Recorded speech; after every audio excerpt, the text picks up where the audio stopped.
for that we get to be here in this place, Lord, and we get to worship you. We get to honor you. We get to be in awe of your presence, your faithfulness, your goodness. Holy Spirit, we just welcome you right now that the words that are spoken are just coming directly from your heart.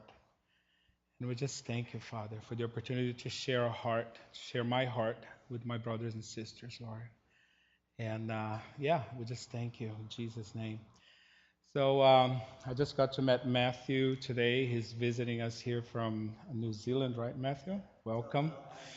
And so Matthew gets the treat because I'm here teaching for the first time in, I don't know, I taught in Brazil in March, but there's something when Mark asked me, about 15 years ago, maybe, I think I ventured to teach, and it was a disaster. It wasn't. And it was probably because I was trying to teach something that I learned and not something that I had lived, that I was experiencing. And, uh, and so that kind of like put a certain damper on on my idea of ever teaching again. And so for those who know me for a while, I've been off and on leading worship in a few churches here on the island. The last church that I led worship at was New Hope, and I did it for about 8 years. And so that kind of became my my identity. I don't need it. Não interrompe papai não, tá, filho? Please. So that became kind of my identity. And so, what I would like to hopefully be able to share with you guys, it's kind of like how God, my testimony of how things have evolved in my life, in my walk with the Lord, but most than anything, mostly with my identity as a son, and also my acknowledgement, my learning about who the Father is. And this journey has been, much more uh, exciting and much stronger in the last few years through circumstances that I've been going through. It's funny that you're talking about 2017 and how it's been kind of pounding. My I could probably easily say that my last uh, 10 years have been kind of on that bat. And it's amazing to look and recognize the hands of the Father, in our lives, and how much, and that it brings me to uh, the, the, the, the anchor verse, the anchor scripture that I have, which is Romans 8:28. We're going to be talking about that in a little while. But what happened is last Sunday was when Mark called me and asked me if I would teach, and I'm like, no. I told him right away, no, I'm not teaching. And I said, besides everything that I know, it was difficult. But you taught in Brazil, and you taught about identity and the love of God, and how good He is. I said, yeah, but they all know that. I don't need to share that with them. But then I said, well, let me think about it. Let me pray. And I literally went and prayed right away. I just went to the presence of the Lord, and He said, no, you go and share. You go share what I've been doing in your life, and you share about our times together. And I'm like, oh, okay. So I went up to the computer, and I just started praying, and I went into YouTube and got into this teaching, and this 1.5 minute word from Bill Johnson, and I want to play that for you because I think it will crack you up. It's amazing. That's when I was asking the Lord if I'm really supposed to be doing this today. Live out of our identity, it attracts the blessing of the Lord. It attracts the grace, the actual presence of God. Every time we operate in our gifts, He's given us unique abilities to serve and to bless people around you.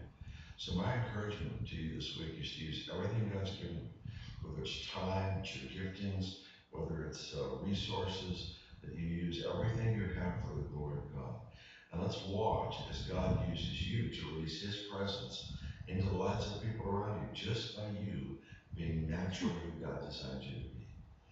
I just bless you in this, and I pray that the power of the Spirit of God would rest upon the most unusual parts of your life, of my life, and that He would flow through you to impact the world around you beautifully and in a transformational way. Jesus. Amen. Is it God that just cracks you up, right? I mean, it's just after questioning, after just like, oh, am I really supposed to be doing this? And then I hear this word, and I'm like, okay, Lord, I'm just gonna go there and share my heart, hoping that if even if it's one person that that receives it and takes that and runs with it, I'm so blessed. So we're gonna look at. I want to read Romans 8:28. Like I said, this has been the anchor of my walk with the Lord, and just always being able to fall right into that, through the moments where we're questioning, why, or or just going like not understanding what you're going through.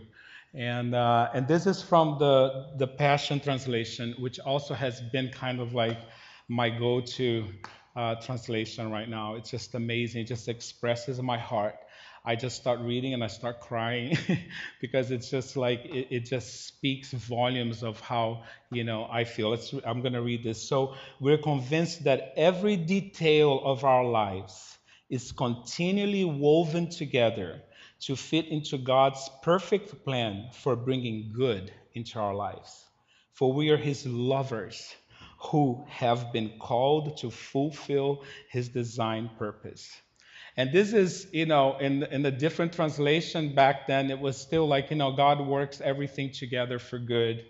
And I chose to stand on that word at times in my life when I just couldn't believe the pain that I was going through and how I could, I don't even know how the world goes through stuff without this knowledge, and and I went through, divorce. I went through a incredible litigious fight over my son, and uh, and especially in court. I remember this one day we had this court hearing. I had every single, I had everything with me that would prove that what I was asking of, would be justified.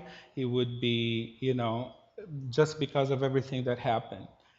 And we got out of that, and I didn't get what I wanted, not exactly what I wanted, and I was really disappointed.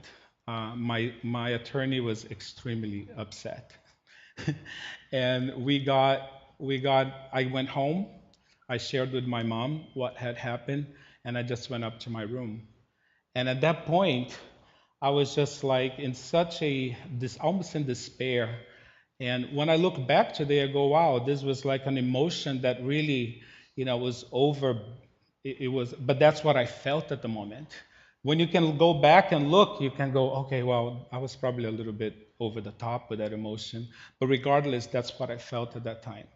But I decided at that moment, I said, you know what, Father?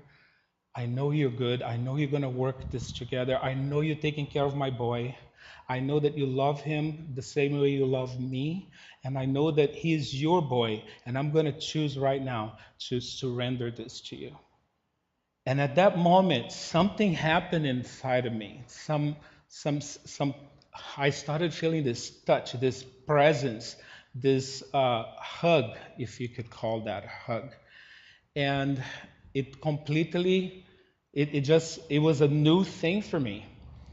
And at that point, I don't think I had I hadn't really I hadn't really studied and got to know the goodness of the Father to the extent that I know now, or even my identity. But just my choice to say, Lord, you know what? I'm going to trust you, even though I don't understand, even though justice was not as I expected, even though, because all of that idea that we have, God is in control, and, we keep proclaiming God is in control. So everything is going to happen just the way we want because God is in control. That doesn't even make sense, But then when things don't happen the way you expected, and especially if you feel like you had every reason to expect that, because that would be justice, that would be the right thing, and it doesn't happen. And then you put that into, well, God is in control. You can't make sense of it. And I was still at that point, but I decided, regardless, I decided to choose to just trust God. And one of the things that I can take to the bank is that fact that our choices do have an impact on our walk, on the depth of our understanding of a relationship with the Father, and even our ability to actually gain even more of that intimacy, more of that understanding. Because the wrong choices, He's so amazing. Even in our wrong choices, even when we chose the wrong thing, even when we walked in fears, John was saying, you know what? We are under the blood. That's an amazing thing. And we don't ever have to feel guilty that we made the wrong choice. We don't have, even after I decided to come in here, and I'm preparing and I'm praying over every one of you guys, I'm praying over me. I got faced with a situation where I totally blew it. I mean, blew it in a way I wasn't expecting it. Completely. It was an attack on me that was completely coming. I was not expecting it, and my response was one that I won't get into details because it was pretty bad. But immediately I asked God for forgiveness. And immediately I received that forgiveness. Had it been maybe a year ago or 2 years ago, I would probably just resign to the fact I can't go teach and I can't go share anything with anybody, because I would be looking at that performance thing where it says that I have to be perfect, or I have at least for the last week to be walking in perfection to be able to come in here and share anything. And that's a lie, because that has nothing to do with what I did or what I didn't do, whether I failed or I was successful. It has everything to do with Him wanting to allow me the honor to shine His glory, to just share what He's been doing in my life, hoping that it will bless you. And that would be a lie. And that's what I'm trying to get to. It's like, and a choice that I made, in 2014. It started this journey. I began this journey, and you can put the next, and this, oh, it does have the, okay, here we go. This journey that doesn't mean, as you walk deeper with God, doesn't mean that you're not going to have questions. You're going to run into circumstances where questions are going to come. But if we make that choice to have these questions from a place, there are two options that you have when you get into this crossroads. Two options you have. One is to come and question in a place of mistrust, where you're actually saying, why me, God? How could you allow me to go through this? And all of a sudden you're blaming God for the situation because you're not really grasping hold of who He is. And you're giving Him, attributing to Him evil, attributing to Him things that are bad, that are happening in your life, that have absolutely nothing to do with Him. And mistrust will lead to unbelief. When you come from that question, it will take you to unbelief. While if you make the other choice, which is coming from a place of trust, coming from a place of, you know what, I surrender to you, God. This is not the ideal situation. I don't even understand how I got myself into this, but I'm choosing to trust you. And that, it's going to bring you to that place all the way there in, what is it? Revelation. When we choose to just go in that place of trust, and we have questions, but we go, God, I don't understand, but I choose to trust in you.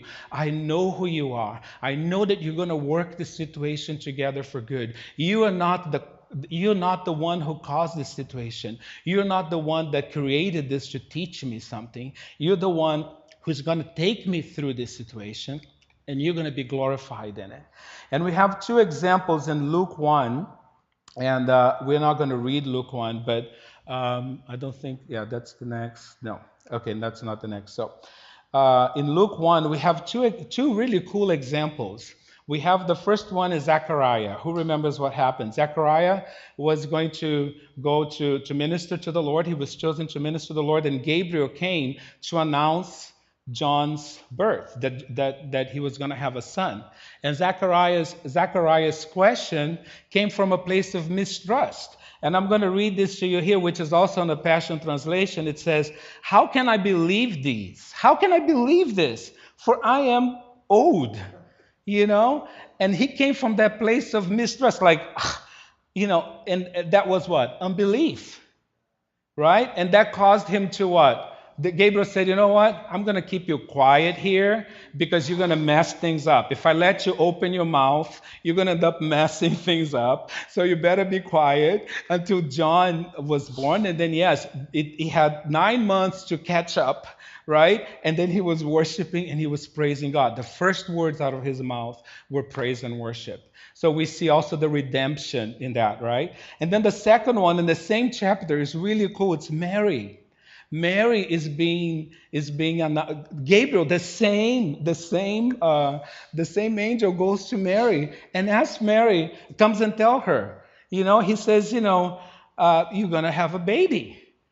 And Mary comes, oh, her question is, how could it be? I'm a virgin. But she came from a place of wonder. She came from a place of trust. She asked that question, not saying, there's no way, I'm not going to, this is not going to happen. She came from, and Gabriel knew how she was asking the question, and then automatically, as soon as she said, yes, let it be upon me, I'm honored to be the son of the mother of our Lord. And automatically praise and worship came out of her. And I look back, and when I was going through these things, I hadn't even put this together, but it's amazing, how our choices play such an incredible, it just takes us in that direction. Whether we're going to go a long time in that direction, repent, which the word repentance means what? Turning back and moving back in the different direction, right? It's not about, oh, me, I'm so sorry. No, it's just like I'm making a change. I'm changing directions, right? So, whether it's going to take a long time or we're going to come and realize right away, hey, I made a mistake, and turn around and repent. It's an amazing thing how our choices do place such an incredible weight on the direction we're going to walk with in the Lord. Our questions, which came from a place of trust, will take us into a place of worship and thanksgiving. So these crossroads that we're faced with are an opportunity to grab the word, and make a choice to say yes. Yes, God, you're good all the time. There's no evil in you. Yes, God, I am your baby. I'm your baby boy. I am your child, and you love me and you delight yourself in me. To make the declarations that go against everything that you might be feeling at the moment, the circumstances that you're going through, and you choose to just be in his presence. You can go to the next slide. Business, I put that in there, and then I was just like, oh, maybe I'll just take that out. But this is one of the biggest lies, and this is one of our worst enemies, because it's not about doing business, it's about being busy. And it's so easy to be busy. It's so easy to be so distracted with so many other things. And we can give ourselves all the excuses in the world. But I'll tell you one thing, intimacy. And I know that every one of us here have this desire to be intimate with the Father, to grow deeper with the Father. The one thing that I can tell you in my life has been the biggest stopper, or the biggest enemy, my worst enemy for that to happen, is being busy doing nothing. Really, because those things that we're busy doing, a lot of them really have no effect. They have nothing, they cause absolutely nothing good. It's just being busy.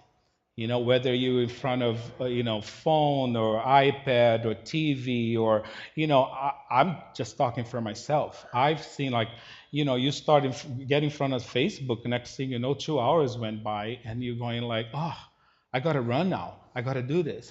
So I just want to encourage you because I know this is the desire of your heart, to prioritize your time. And that if you want to grow in intimacy with the Father, one of the things is to take the time to spend time with Him, to get to know Him. And that's one thing in my life that I can't, I have the privilege, of being able to run a business where I can, I actually can make my schedule, and I do it around my time with the Lord. But it hasn't been, it's pretty recent. It's not something that I've been doing, but, and just please don't allow that to have any effect on condemnation, or you have to do it, or there's works involved, do it, or else. It has nothing to do with that. But I'm just telling you, I just want to encourage you, as you begin this year, there's no better thing to decide to do than to spend time with your Father, and to just be able to soak in His goodness. Amen. Um, so, like I was saying, with this choice, I started feeling this hug, right? This sensation, this presence, a manifestation, a physical manifestation of the presence of the Father. But it was very sporadic. And when I would come into His presence and I would just go spend time with Him, I would just start just crying out to Him, literally crying, literally like sobbing and asking, I want your presence. I want to touch you. I want to feel, I want to hear you, because I used to think that this was a gift that just a few people had. You hear about people that have encounters, they have open visions. Oh, I was looking on the corner, there's this huge angel. And I'm like, oh, I want this so bad. I want this, I want to be able to see angels. I want to be able to hear the voice of the Lord coming up to me, all these things. And I just kept crying out and crying out, and this presence would be, sporadic. And then I kept thinking, well, does this have to do with what I did, what I didn't do? Is it because He feels like being here? All these thoughts were going through my mind, but I kept at it. In 2015, I just want to kind of like, the other thing is, if you're going to the source, people who are speaking life into you, ministries that are speaking life, this has been an incredible thing for me. There are three ministries that I that I that I really started really paying attention and watching and listening to. You can go to the next. And one is Kat Kerr. Do you guys know all these three guys over here?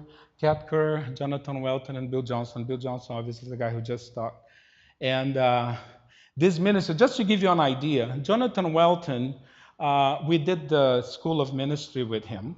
And that was an incredible thing. It changed my whole concept of end times. It changed my view of the Father. It changed my view of, that's one of the reasons I'm standing here right now. In 2015, did anybody hear a lot about the Shemitah, the mystery of the Shemitah, and the red moons, and all of the teachings that were coming out through Jonathan Kahn and some other? Did anybody hear this or watch the? Okay, well, I got really into this. In 2015, there was a lot of talk about the prophetic, that the market was going to crash, all these things were going to be happening, and all in place that Jesus would be coming back soon after that. In my heart, I wanted Jesus to come back so bad. I was just like so hungry for Him to come back. And I'm like, okay, I just embraced this. I embraced this teaching, and I embraced this thing. And we were having meetings at my house about how to prepare. I mean, we had tons of food, water, you name it. We live on an island, yeah, and it's almost embarrassing to share this now because of what I know, but that's where I was in 2015. And I was passionate about it. And God knew my passion about it. It wasn't because, I wanted Jesus to come back. And everything was going to hit the fan. People were going to go to hell. All these horrible things were supposed to happen, and I didn't care. I wanted bad things to happen so Jesus would come back, because I wanted to be with Jesus. And this had nothing to do. with the love of the Father. This has nothing to do with his plan, but that's what I was learning. And that's what I'm saying, we got to watch what we are watching, We got to watch what, because if it's not bringing you closer to the Father, if it's not taking you into a deeper love for him, if it's not taking you to a deeper love for the people around you, something is wrong. Jonathan Welton basically taught me a new view of the end times, a positive view of the end times. And as I was sharing with my friend Stella in Brazil, because Stella also, she's the one who introduced me to Kat Kerr. I introduced her to Jonathan Welton. And she was talking, it was so much easier before when we just kept just sitting down, waiting for things to happen so Jesus would come back. But now we got to figure out, what am I to do to expand the kingdom, to make heaven, to make earth like heaven? What is my part in doing it? So once this concept shifted, once my mind shifted, all of a sudden, here I am. Instead of just sitting back and waiting for bad things to happen. It's horrible, I know, but I mean, we had food, water. I bought a solar oven, because, the electricity was going to be out, right? We live on an island. And, we live on an island, we have kids, we need to be responsible. I believe in that we're not going to be hit with anything, but, obviously it's good to have something. But I went over the top, okay? And because that's me, when I'm passionate about something, I just go for it, And I mean, I bought a gun, okay? I don't even know how to shoot a gun. I never shot a gun. I never got trained. I bought a gun, and that's how, how I allowed this thing to really cause a lot of, yeah, anyways. So this was supposed to happen in October of 2015. So we're preparing the whole year. I had a trip to go to in Brazil in 2015 in October. And in my mind, I'm going, this trip is never going to happen. This is not even going to happen. The market's going to crash. All these things are going to happen. And I'm not going on this trip. Probably I'm not going on this trip. Of course, October came. Nothing happened. I went to Brazil. It was an amazing time. I came back. And then I was almost depressed, because none of these things happened. So I was kind of at a loss. What now? And again, went back to my prayer closet. Again, went back to just think, Lord, what is going on? And in 2000, and soon after that, Silvana started doing Jonathan Welton. And she says, come watch the classes with me. I said, no way. I don't want to. She just gave me a little bit of a thing about, just, all these things have happened already. Like, don't want to hear it, And as I'm walking, back and forth in the living room, and she's watching the thing, and I started hearing things. It's amazing. God is just so beyond us, our limitations of where we're at. He knows our heart, and he's always working things together for our good. He's always, so I'm walking, and then I hear him describe me.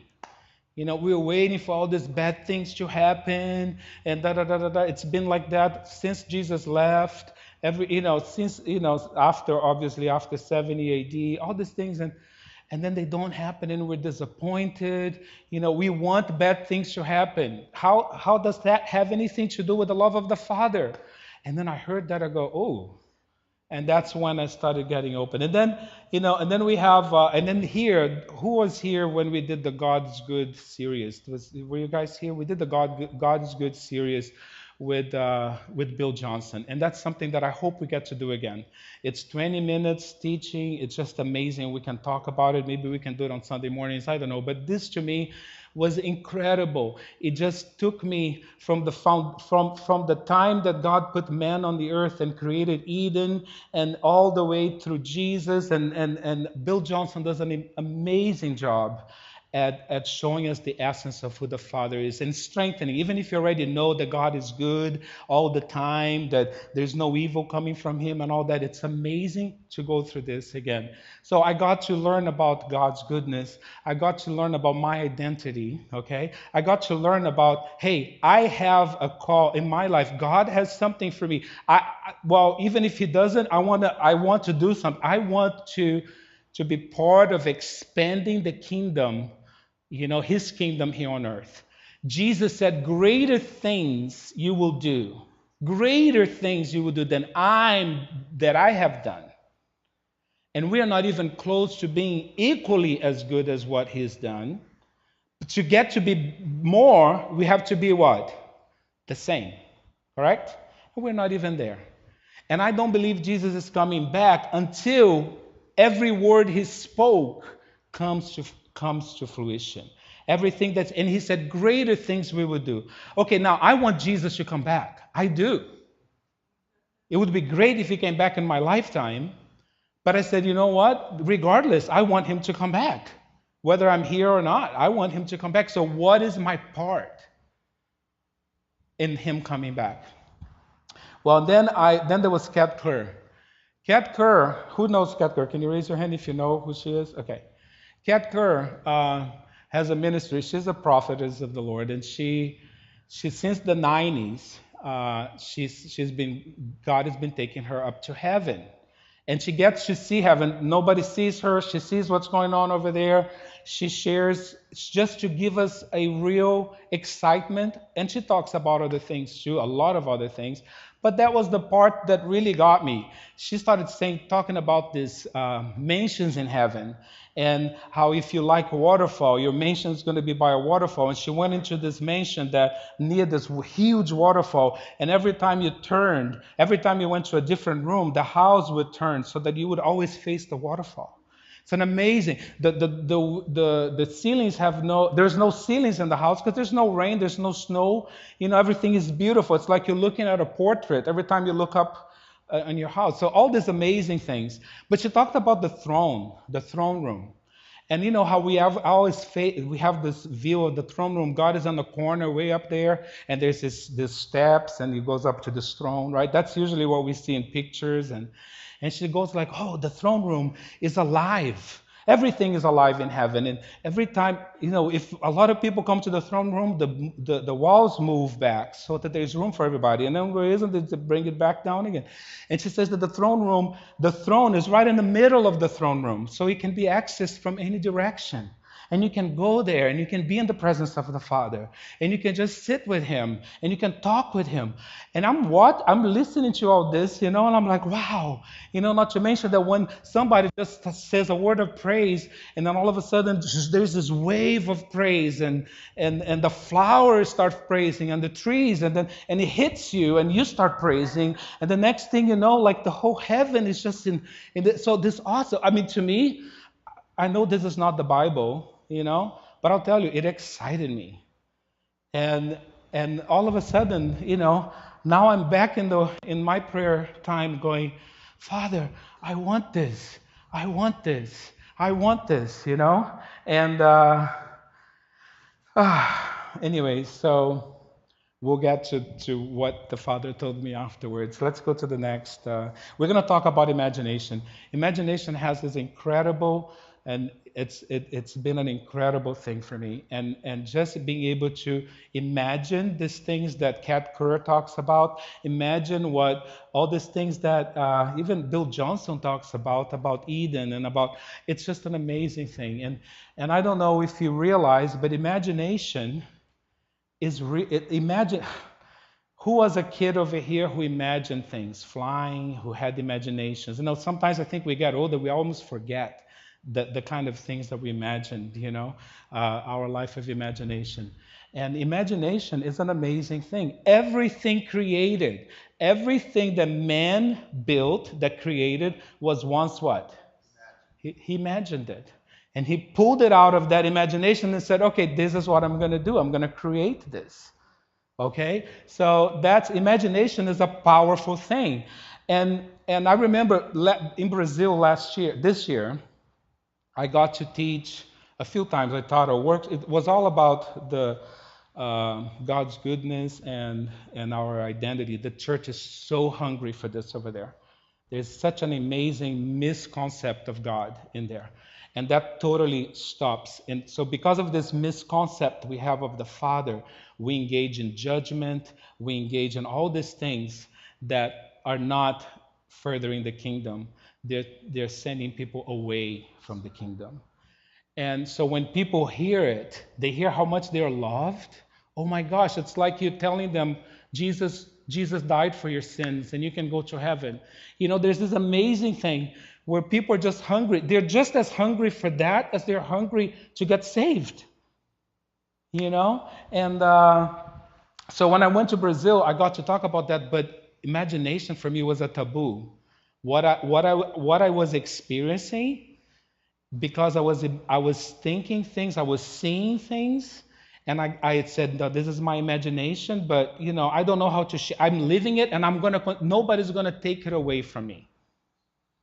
It's just like somebody coming to you and say, how do you know you're saved? You're crazy. Nobody can take it away from me. My salvation, who Jesus is. The same thing started happening on my prayer when I decided to take hold of this thing, and it started really sensing the presence of the Father. So I'm gonna go to the next. We're gonna read this, and that's in Ephesians 1:18-20, and that's a prayer that Paul makes for the church in Ephesus. I pray that the light of God will illuminate the eyes of your imagination, flooding you with light until you experience the full revelation of the hope of his calling. That is, the wealth of God's glorious inheritances that he finds in us, his holy ones. I pray that you will continually experience the immeasurable greatness of God's power. Continually. Not sporadically, not when things go your way, not when you act in a certain way, but continually, okay? And made available to you through faith. So faith and imagination. Do you see the two there? How they're just like so intertwined? And then your lives will be an advertisement, a billboard, okay? Of its immense power as it works through you. So your life, you're being the love of God in the world. You're gonna be propagating. You're gonna be announcing. You're gonna be a billboard of God's power here on earth. This is the mighty power that was released. So this is the same power. You're going to be a billboard of the same power that was released when God raised Christ from the dead and exalted him to the place of highest honor and supreme authority in the heavenly realm. So here's Paul talking about, it's all began with what? That he would illuminate what? Our imagination. That's kind of like just the beginning of everything else that he's talking about. So you should go back to it. And if you don't have, the Passion Translation now is available on BibleGateway.com, if you don't know it, because I found out, you can get the app too, not the app, but you can buy it. But if you go to Bible Gateway, you can get the Passion Translation in there. So imagination, so we can see that imagination does play a role. And together with our faith, it's amazing how powerful it is. So the next slide, basically my question to you is imagination good or is it bad?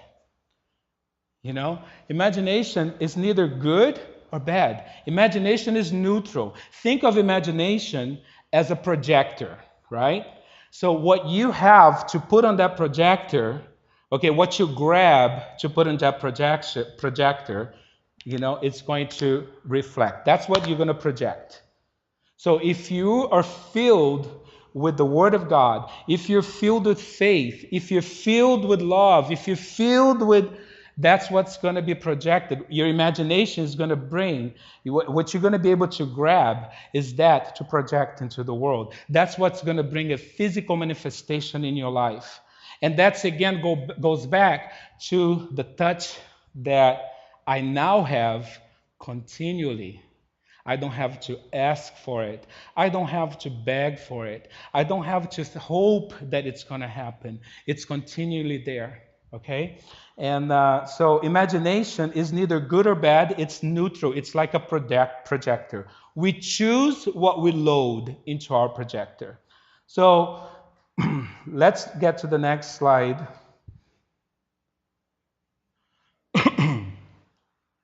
And it says here, this is 2 Corinthians 10. I'm just giving you some scriptures to reinforce what I'm talking about when it comes to imagination. We can demolish every deceptive fantasy that opposes God and break through every arrogant attitude that is raised up in defiance of the true knowledge of God. We capture, like prisoners of war, every thought and insist that it bow in obedience to the Anointed One. So we also have the power to come against those thoughts, those imaginations that we know are not, they're not in line with faith, and not project those, okay?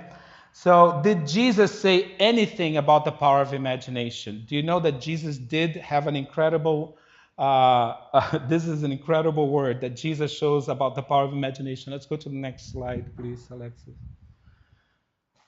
But I say to you that everyone, so this is Jesus talking about, the Old Testament says, the law says that if you, engage into sex or, with a woman who's not your wife, you are in adultery, right? You're committing adultery.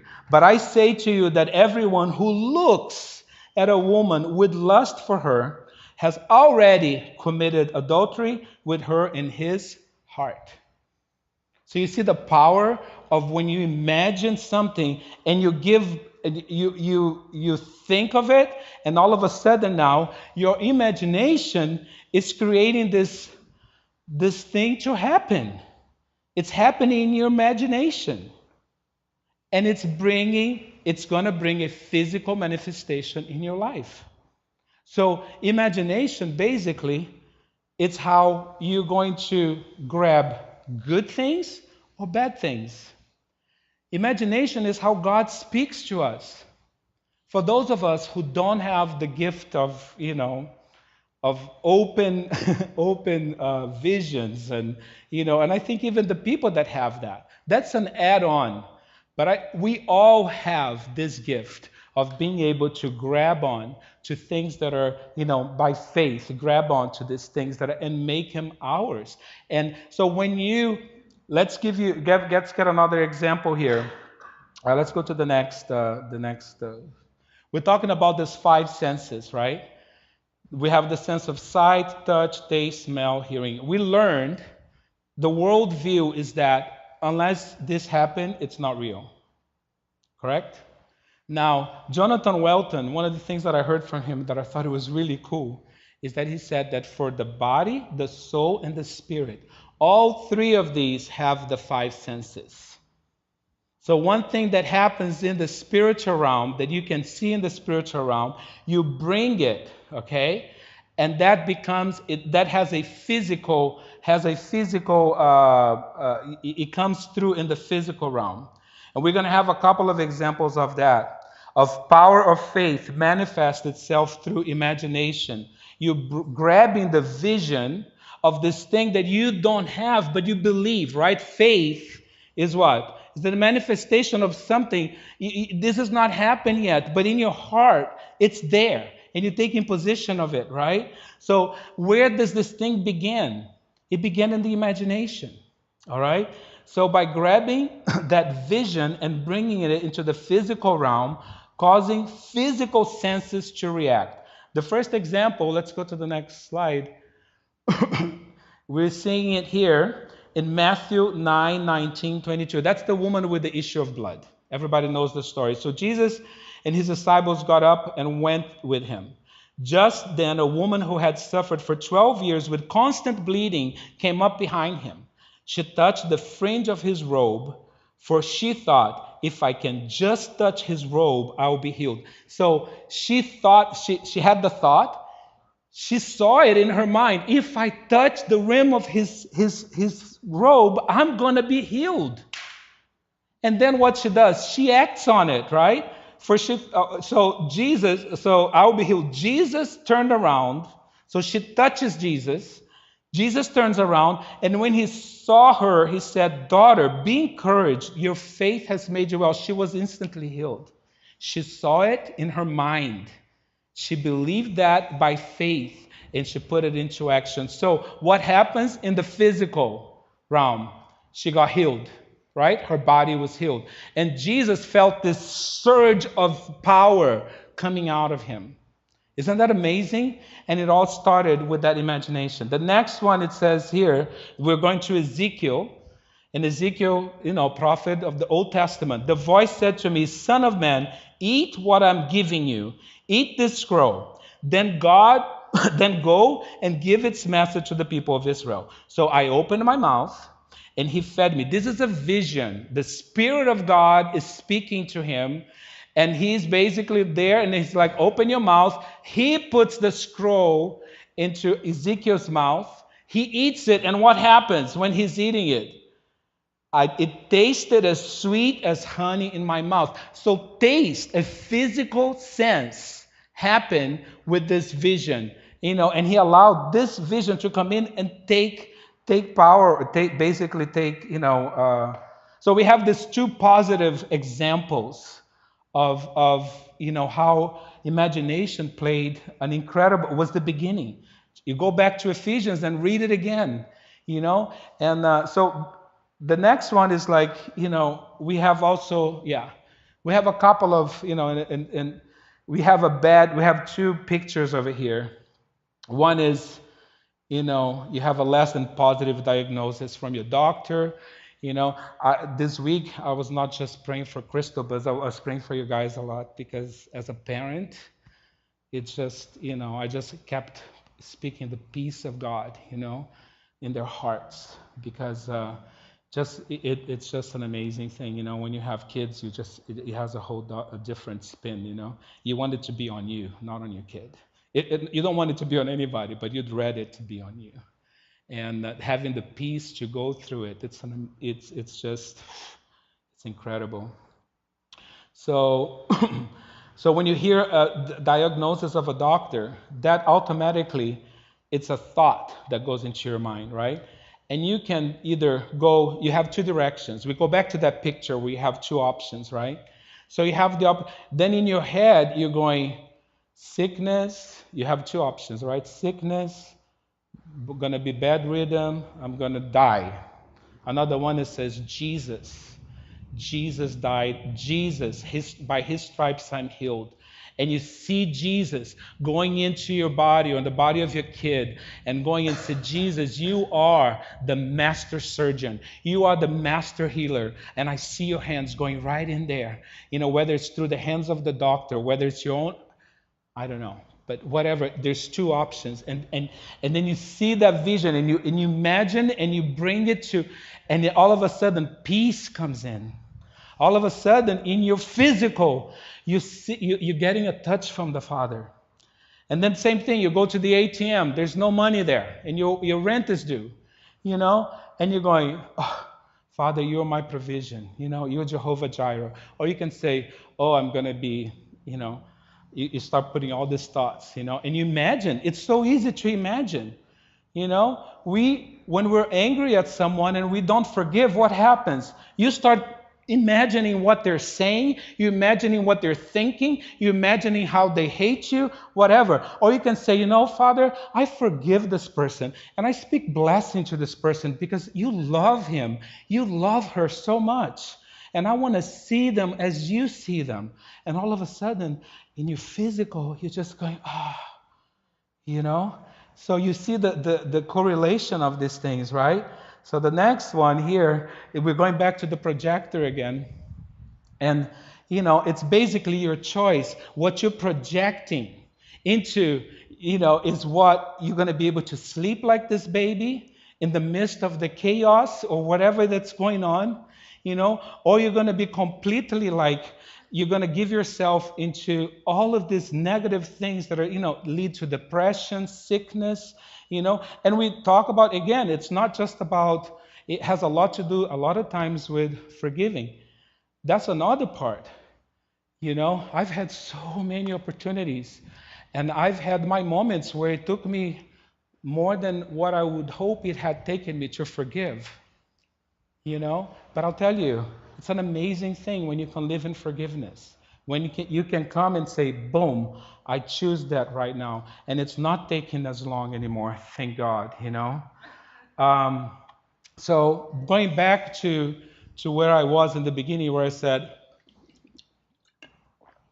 I felt, you can put it on the next, where I said this sensing of God's presence was, even though I was in His presence, I knew I was in His presence, but this physical presence that was manifesting in me wasn't. It was very sporadic.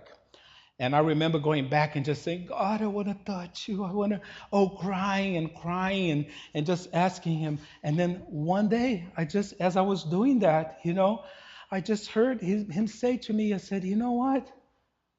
You're doing it. You're touching me. You're kissing my cheeks, because I would say, I'd love to kiss your cheek and hug you. You know, why can't I just go to heaven one time just to do that? And then He said, no, you're doing it. And then the most special thing that I heard, that was to me, is what really, because, if it was just that, oh, you're doing it in your imagination. You're doing it in your by faith. Because the word says that the way we please God is by faith. Faith, right? And then you put these two together, right? And then I'm just sitting down and in the presence, and I'm going, you were doing it. You're touching me. You're hearing my voice. And I'm like, oh. And then that's the most important thing that I heard. He said, you know what? What's happening right now is so special to me. This is the Father telling me. What's special? Because you're overcoming your physical thing. You're overcoming and you're being in my presence. And it's so special. And I wanted to know that 100% of me is with you right now. And then I go, whoa, 100%? Yes, you know why? Because He is the Father. He is almighty. He has the ability to be 100% of Him when you're in His presence, Matthew, as He does with me at the same time. He's not scattered. As a dad, I know how much we can be scattered when the kid is talking and you're doing this and you're doing that. You hear half of what they say.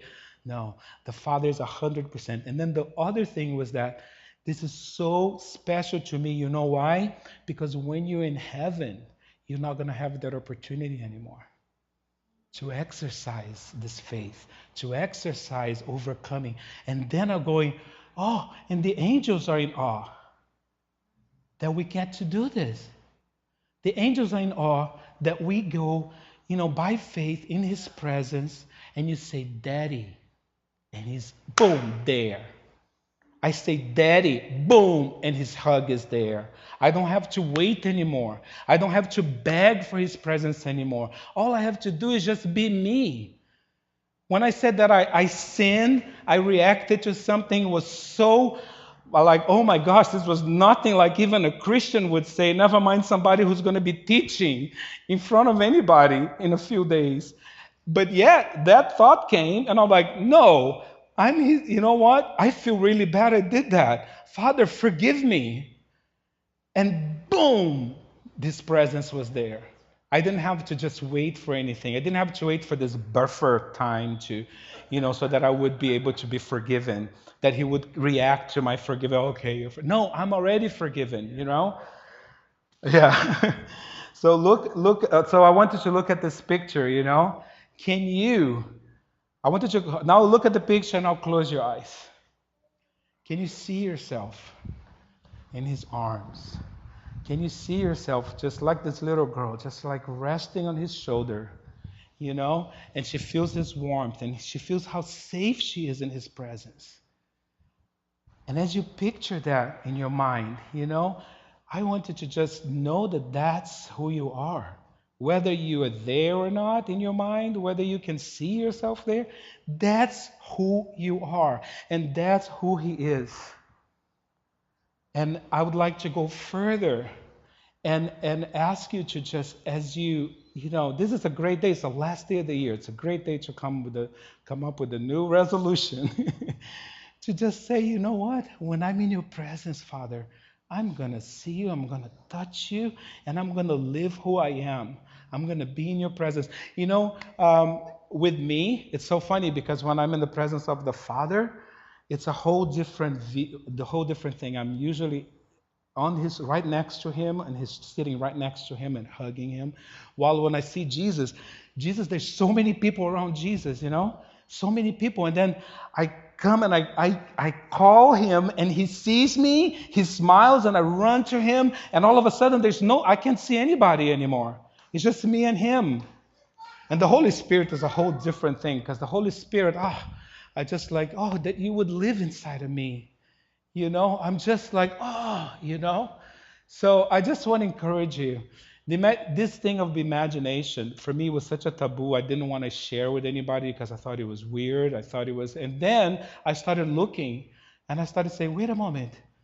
This to me has been such a huge thing on getting me, so I don't want to continue on because I've already went over my time already. So I just want to thank you guys for the opportunity to share. If anybody wants to pray, real quick, when I went to Brazil, one of the things that God told me was to tell the pastor that I was a really good friend of mine, Samir, to go to him and impart in him this thing. I didn't really go into depth of what happened. I didn't get into, but I just said, Samir, God told me to pray for you, to impart this on you. And I said, I wanted to go in his presence and just see yourself as his boy, hugging him and being in his presence. I prayed for him. He goes, I'm going right away. And I think that was a huge thing. He left and he went, boom. Didn't think twice. 2 hours later, he comes out of the prayer closet and he goes, Alvaro, it was incredible. And then he describes the exact sensation that I have when I am in his presence. And he goes on, it's like the ceiling was coming down. Just like, and then a few days ago, I called because before I knew I was coming here, I wanted to call him and say, so how is it? Is it still there? Oh, yes.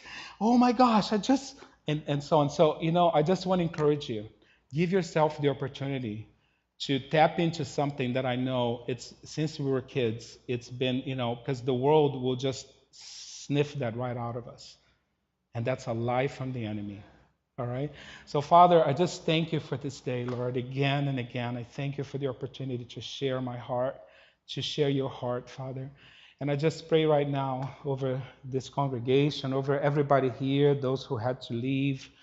And Father, I just thank you, Lord. I thank you for Mark and DeAndre, Lord God, who are in Brazil too. And I just pray, Father, 2018 will be a year where our journey just takes us into more and more discoveries of who you are and discoveries of who we are in you. Father, take us deeper. Take us into a place where we're just going to be, it's just going to be tremendous. I just thank you for that. We thank you, Father. And I just want to lift up Crystal again, Lord. I just see you, Lord, touching her. I just see you right now, Lord God, just drying up everything that shouldn't be there and bringing her to the wholeness, to the perfection that every one of her organs was created to function, Lord God. We just bless you. We thank you for this time. In Jesus' name, amen. Thank you so much, you guys. God bless you.